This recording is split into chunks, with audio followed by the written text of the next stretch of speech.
Oi, gente. Eu tô aqui para poder falar sobre propósito.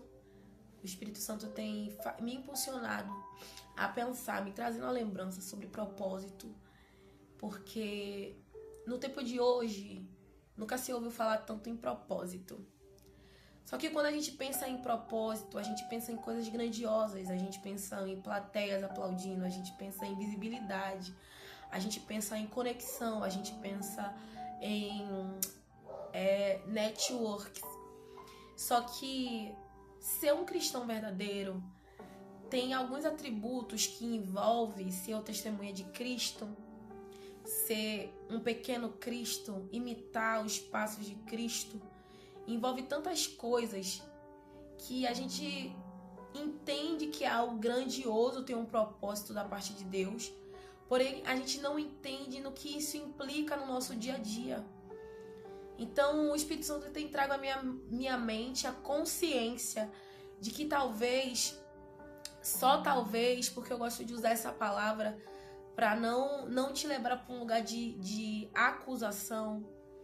Então, talvez, só talvez, aquilo que você pensa ser o seu propósito, na verdade é uma vaidade sua manifestada e rotulada como propósito divino.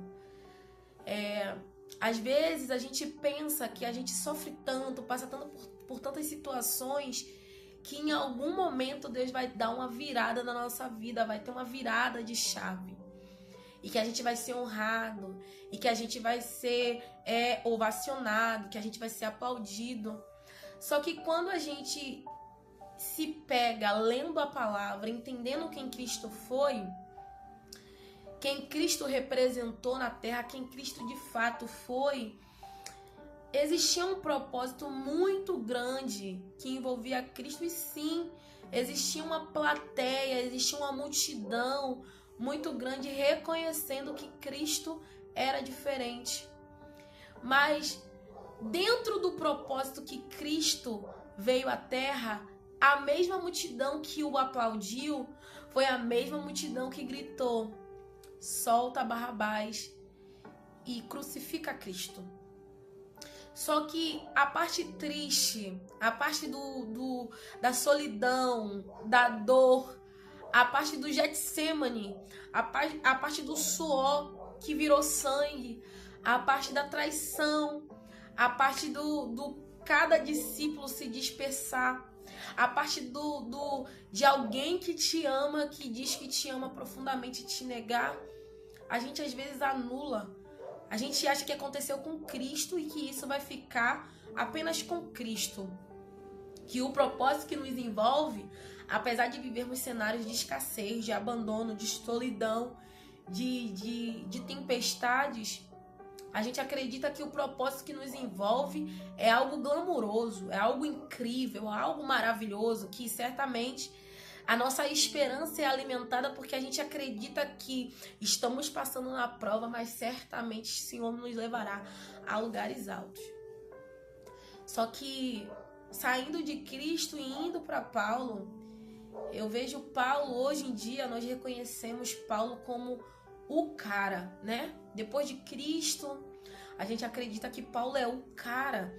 A gente acredita que Paulo era o homem mais espiritual, mais cheio de poder que existiu na face da terra. E de fato era. Paulo era cheio de poder. Paulo era muito espiritual. Paulo recebia de Deus visões, iluminações, revelações da parte de Deus.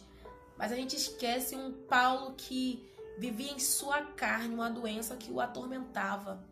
A gente esquece que Paulo vivia em sua carne um espinho dado pelo próprio Deus para fazê-lo lembrar de não se ensoberbecer. Porque o homem está sim vulnerável a sentimentos humanos. Então alguém muito usado por Deus é uma grande potência nas mãos do Senhor, mas também é uma grande representação de ameaça para o inferno, e com isso um alvo fácil, vulnerável aos ataques do inimigo. O inimigo, ele tem uma característica em querer nos tornar aquilo que ele é: orgulhoso, altivo, soberbo. Então, muitas das vezes, o homem, no entendimento de que está sendo usado por Deus, no entendimento de que Deus está derramando nele algo que não está derramando sobre a vida de ninguém, no momento que o homem se encontra dentro do propósito, dizendo: Deus me escolheu para isso, o homem também, muitas das vezes, humanamente falando, pode se equiparar a um ambiente de divindade e achar que nele mesmo há um mérito para ter sido escolhido para viver o propósito que está vivendo. E o diabo muitas das vezes se aproveita disso. Então, quando Paulo cita o espinho que foi dado na carne dele, para que, a saber, um mensageiro de Satanás, para que ele não se vangloriasse, esse texto é autoexplicativo. Paulo está dizendo: eu sou usado por Deus, eu tenho um propósito, mas apesar disso, eu sou humano. Deus sabe. E muitas das vezes, por ser humano, Deus vai me incumbir, vai permitir que eu sofra dores, vai permitir que haja situações que não são tão agradáveis na minha vida, para eu entender que não sou eu que sou dono do propósito e do projeto, mas é Deus que é. E eu só sou um instrumento. Eu só estou no lugar de instrumento, e é um privilégio ser um instrumento, mesmo que com toda a debilidade que eu venha sofrer. A Bíblia fala também que Paulo sofria com doenças, e muitas das vezes a gente sofre com doenças e a gente acha que isso é castigo de Deus. Mas não, isso é uma condição humana. Muitas das vezes o propósito que você tem vai fazer você liberar palavras de vida para outras pessoas, mesmo você estando em cenário de morte. Muitas das vezes o propósito que te envolve vai fazer você liberar palavras de cura para pessoas, mesmo estando doente. Muitas das vezes o propósito que te envolve vai fazer você louvar e demônios caírem ao chão, vai fazer você pregar e vidas virem ao altar, mesmo você estando vivendo um cenário totalmente contrário de tudo aquilo que você libera pela vida do outro, porque o propósito, o projeto, o chamado de Deus não nos isenta de viver cenários de derrota, entende? Então, o Espírito Santo tem me feito pensar muito que talvez o propósito que me envolve não seja um propósito com grandes plateias, com grandes multidões. E eu não tô falando isso por conta da condição atual que eu tenho vivido. Eu tô falando isso porque, de fato, muitas das vezes, a gente acredita, tem essa esperança que tudo que envolve Deus envolve algo grandioso aos nossos olhos. E o que é grandioso aos nossos olhos? Uma grande multidão reconhecendo, aprovando aquilo que nós temos feito. E muitas das vezes o teu propósito vai ser ficar em silêncio numa situação que exigiria de você uma manifestação descontrolada. Muitas das vezes o teu propósito vai ser amar alguém que aos teus olhos e às suas próprias conclusões não merece amor. Muitas das vezes o teu propósito em Deus vai ser aprender a perdoar o que você provavelmente não perdoaria por você mesmo. Até porque a nossa vida não é nossa quando entregamos ao Senhor. E quando a gente se reporta a Deus como Senhor, Senhor quer dizer dono. Então, se Deus é o nosso dono, a gente entende que não somos nós que regemos a nossa própria vida, mas sim o Senhor Jesus, o nosso dono. Deus, o nosso dono. O Espírito Santo, o nosso dono. Eu lembro de Jesus com Nicodemos, quando ele diz para Nicodemos: necessário é nascer de novo. Porque o que nasce da carne é carne, natural. Mas aquele que nasce do Espírito é Espírito. Entende as coisas espirituais. E aí eu me lembro dessa conversa de Jesus com Nicodemos, quando Jesus diz que o vento sopra para onde quer e a gente sequer ouve a sua voz, então a gente não sabe para onde o vento vem nem para onde o vento vai. Mas o vento vai em muitas direções. E muitas das vezes estar com Cristo é ouvir a voz de Deus te mandando ir para a esquerda quando você quer ir para a direita. E quando você estiver na esquerda, num ambiente confortável, Deus vai falar: levanta e agora vai para a direita. Muitas das vezes estar com Cristo é quando você estiver em momentos de vulnerabilidade, debilidade. O Senhor manda você levantar e liberar palavras de vida para quem tem alguém que está morto dentro de casa. E aí você vai olhar para sua própria condição e dizer: Deus, essa área da minha vida está morta. Essa área da minha vida precisa de cura. Porque o evangelho não é sobre o que Deus pode fazer por você, mas é sobre o que Deus pode fazer através de você.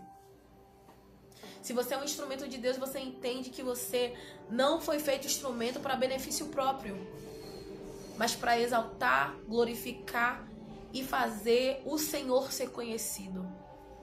O Senhor ser reconhecido. Bom, o propósito que te envolve vai exigir de você uma confiabilidade no Senhor que te chamou. O chamado que te envolve, o propósito, a vocação, a separação que o Senhor te incumbiu a viver, vai depender da sua disponibilidade em acreditar no invisível. Lembra que a palavra diz que a fé é o firme fundamento das coisas que não se vê, mas a prova das coisas que se esperam. Então, muitas das vezes você vai ver um cenário totalmente contrário àquilo que o Senhor te falou. Lembra de Jonas? Quando Jonas fala, quando Deus fala para Jonas, Jonas, vai para Nínive e prega.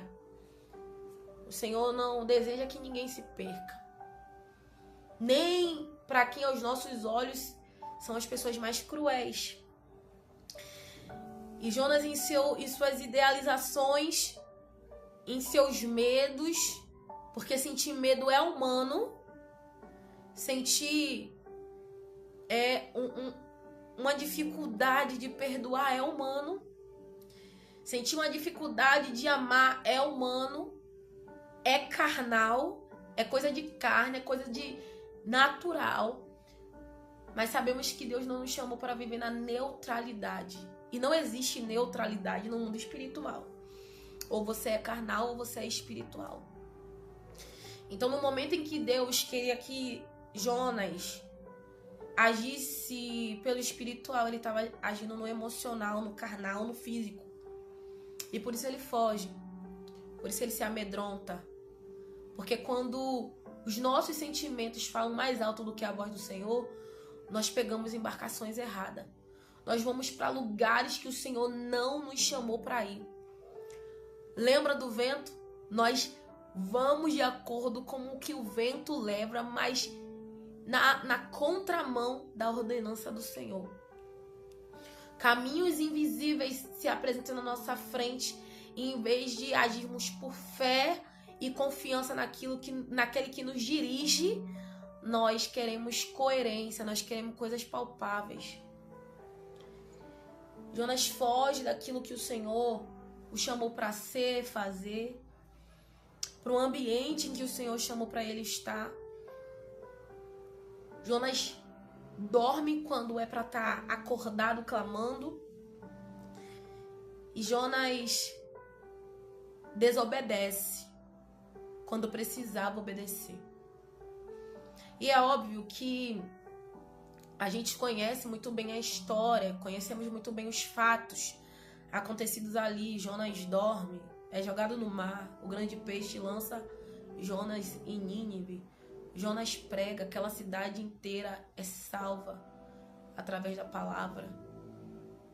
E Jonas deseja a morte, porque muitas das vezes o propósito que te envolve não tem nenhum compromisso com o estado em que o seu emocional ficará. Ser servo do Senhor é muitas das vezes entender que o teu emocional vai estar destruído, mas que você vai precisar estar de pé clamando, pregando, louvando, exaltando o nome do Senhor. Muitas das vezes, aquelas pessoas para quem você tem que pregar não vai querer te ouvir. E você precisa permanecer obediente a Deus. Porque o Espírito Santo é quem convence o homem do pecado, da justiça e do juízo.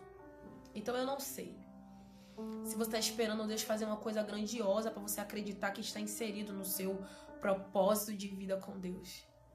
Ou que se você só serve a Deus porque você acredita que existe um propósito grandioso que te envolve.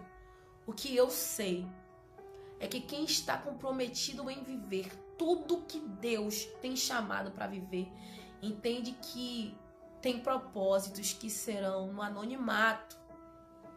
Tem propósito que vai exigir o máximo do seu emocional, do seu físico e do seu psicológico, mas que tudo que envolve Deus, a tua palavra, o teu chamado, envolve 100% de um comprometimento espiritual para ouvi-lo, para vê-lo e para segui-lo. Seguir as ordenanças que ele tem dado, seguir as direções que ele vai mandar você ir, seguir não o padrão físico da sua visão natural, mas ser regido por uma palavra que diz segue, e você tem que seguir. Para, e você tem que parar. Recalcula a rota, e você tem que recalcular. Eu sei que o propósito que te envolve exige de você comprometimento na esfera natural, espiritual, emocional, psicológica, mas também exige de você 100% de obediência, mesmo que isso te cause dores físicas próprias em você. Mesmo que quando você precisar de um abraço, Deus te mande abraçar. Mesmo que quando você precisar de uma cura física, Deus mande você orar por alguém que está precisando de uma cura, essa pessoa ser curada e você continuar enfermo. Porque a lógica de Deus e a nossa lógica nunca serão compatíveis. Eu queria deixar isso para sua vida, em nome de Jesus.